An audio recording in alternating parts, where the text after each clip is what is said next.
We moved them to Nuremberg finally, when the trials were ready to begin in the fall of 1945, after 3 months in Luxembourg.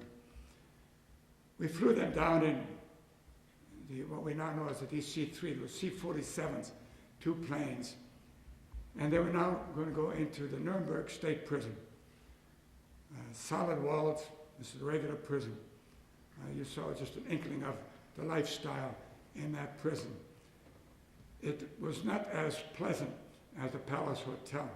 It was a real prison.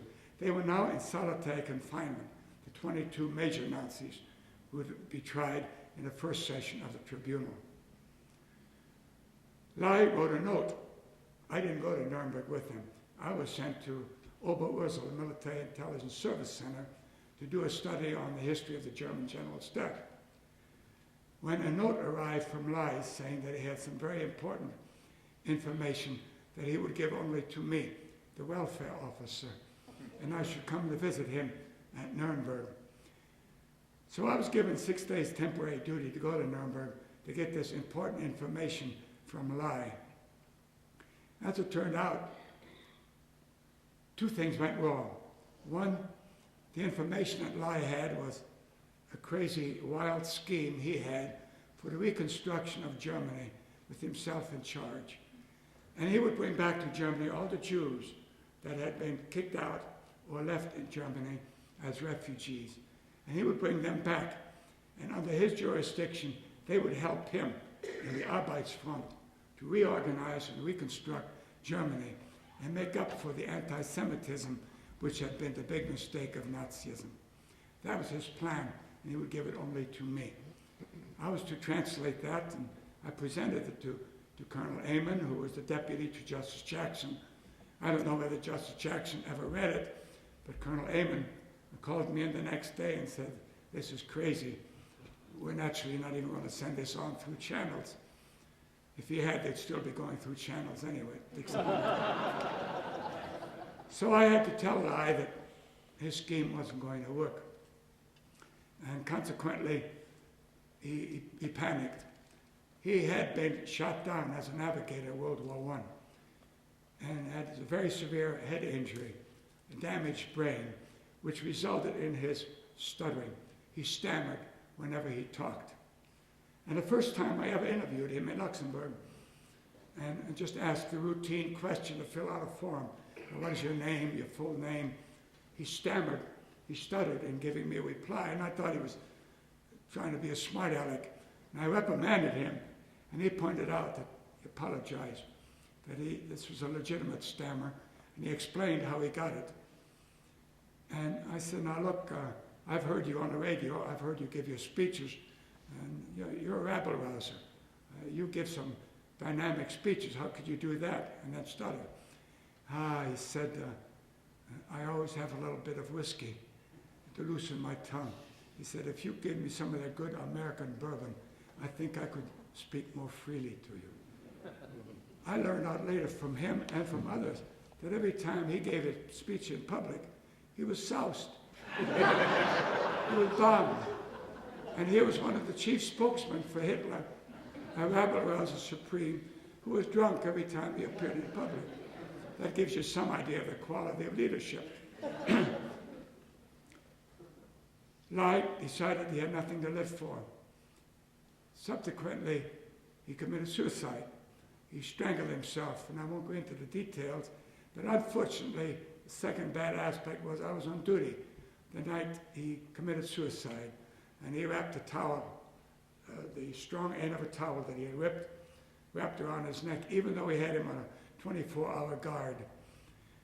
But he was able to sit on the toilet, which was part of the cell. There was a niche, and within that niche was a toilet so that they would have some privacy from the guard who was watching him 24 hours a day. And he slipped that noose over the standpipe where the flush button was, gagged. He actually tore up his underwear, put it in his mouth so he wouldn't make any noise, and literally strangled himself to death. He was just the right height. If he had been an inch taller or an inch shorter, it wouldn't have worked. He had that all worked out. So he was the first of the 22 to commit suicide. The other bad part of my visiting live for 6 days was that Colonel Andrews, who had been the warden of the prison in Luxembourg, had taken a liking to me, mostly because I could speak Luxembourgish and I knew where he could get fundador brandy and other things in Luxembourg after the war.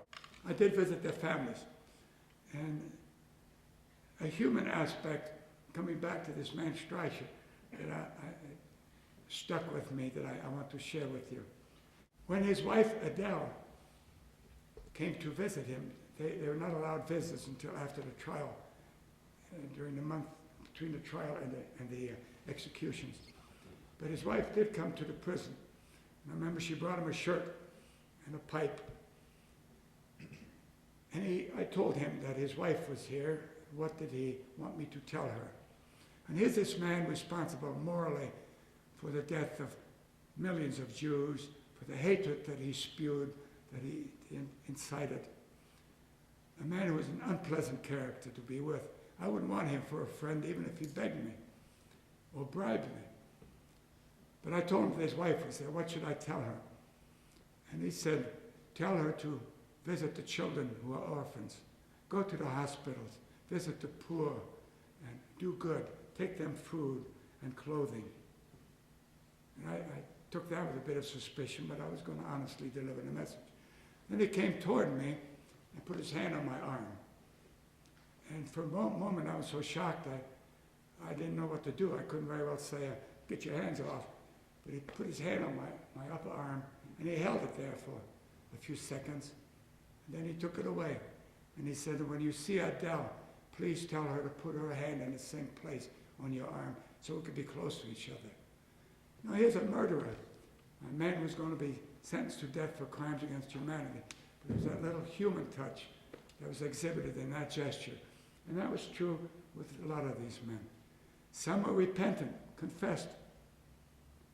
Hans Frank, the butcher of Poland, who I said confessed to the responsibility for the murder of 2.5 million Jews. Baldur von Schirach was sorry. Albert Speer regretted. He said he'd actually tried to assassinate Hitler toward the end of the war, but hadn't succeeded. I didn't believe that one, but it sounded good. But at least he was sorry for his sin.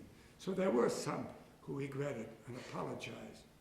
And then there were a larger number who said, we just did our duty. We obeyed orders. We did what we were told to do. This, of course, is truly the case in the military. And then there was the other extreme, like Saukel and Streicher and Kaltenbrunner, who were the fanatics whose last words before the noose was tightened around their necks was Heil Hitler and long live the Third Reich. So you had a perfectly normal curve of those who were sorry, those who admitted their guilt, those who tried to cover up. I didn't know anything about it. I was a ski instructor in the mountains. And I like to close my storytelling by quoting President Reagan and explaining why I'm here. He said, the one lesson of World War II, the one lesson of Nazism is that freedom must always be stronger than totalitarianism, and that good must always be stronger than evil. Now, the crimes and wars of yesterday cannot be undone, nor can we call the millions who died back to life. But we can learn something from the past and use the lessons we have learned to make a better future. And that's what I'm trying to do, to keep history straight, to share this experience from the past. There's much more. It's all in my book. Just go ahead and buy it. Thank you very much.